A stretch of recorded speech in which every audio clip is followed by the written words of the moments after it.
Good evening. My name is Jonathan Schoelkopf, and today I want to talk to you all about architectural diversity. I want you all to think back to your time at Storrs, walking around campus, seeing all the different types of buildings and all the different types of architecture. Now imagine that same campus, but instead of all those different types of architecture, it's the same gray concrete box repeated over and over again. It's not that great of a campus, is it? Now that's what architectural diversity means to me, and that's what I want to talk to you all about today. I want to start off with a quote from George Vangelatos, which says, "At its roots, architecture exists to create the physical environment in which people live. But architecture is more than just a built environment. It's also a part of our culture." I think this rings true with a lot of what I'm going to have to say today, which is that architecture is more than just the physical building. It's something that we all interact with and we all share no matter who we are or where we are. Now this is Vitruvius. He's a 1st century Roman architect, and he kind of laid out 3 pillars of what I consider to make good architecture.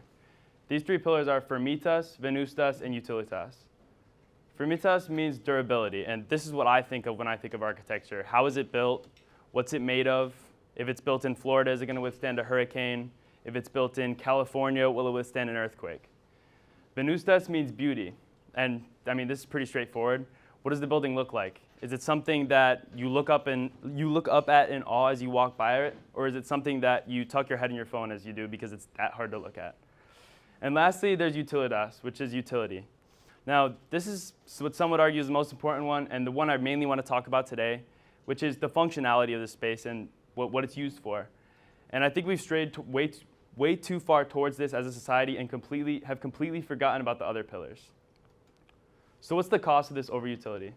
Well, we all have kind of seen it take over almost all of America. If you go to any town, you're going to find Walmarts, Targets, Costco's, Lowe's, Home Depot, and they just throw up a massive concrete facade, and they really hit this utility, having hundreds of thousands of square feet of retail space, holding almost any item you could imagine. But these aren't beautiful buildings, and they're not durable. They will probably be torn down within the next 100 years. It's important to recognize that what makes good architecture isn't just having this utility, but when they're all done together, that's what makes a building impressive. Now, next up, we have minimalism. This is another big way that we're losing unique architecture. I think we all know what minimalism is. It's kind of like the watered-down, simple way of doing things. An example I like to use is the UConn Husky logo. Before 2013, it was that really nice logo that I think we all agree is probably better.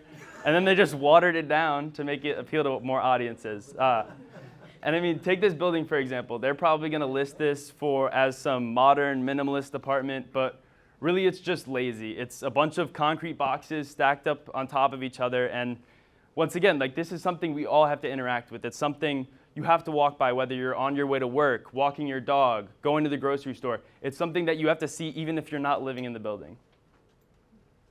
And this has kind of invaded every aspect of life. This is a mall. I picked this picture because I'm from Danbury, Connecticut. I don't know how many of you know what that is, but it looks exactly like the mall in my hometown, and it's not, so it's kind of eerie. It's a little bit weird. But once again, they have this utility. They have 40 stores. You'll be able to find whatever clothing you need. But I mean, these aren't attractive spaces, and they're not durable spaces. Once again, they will serve no purpose other than just being a mall. So what's the solution? Is there a solution? Well, this is the Westfield World Trade Center Mall. It was built over in New York City in 2016. And although it's a bit of an extreme example because this is more of art, and I bet the other mall doesn't have the same budget as this, but it's a little bit more than a shopping space in that it's something you can enjoy even besides that. And it's far from impossible to apply this to almost all aspects of architecture and buildings. This is Target in Stamford, Connecticut. I don't know how many of you know. Most of you probably know where that is. And they did a really good job of integrating themselves into this city.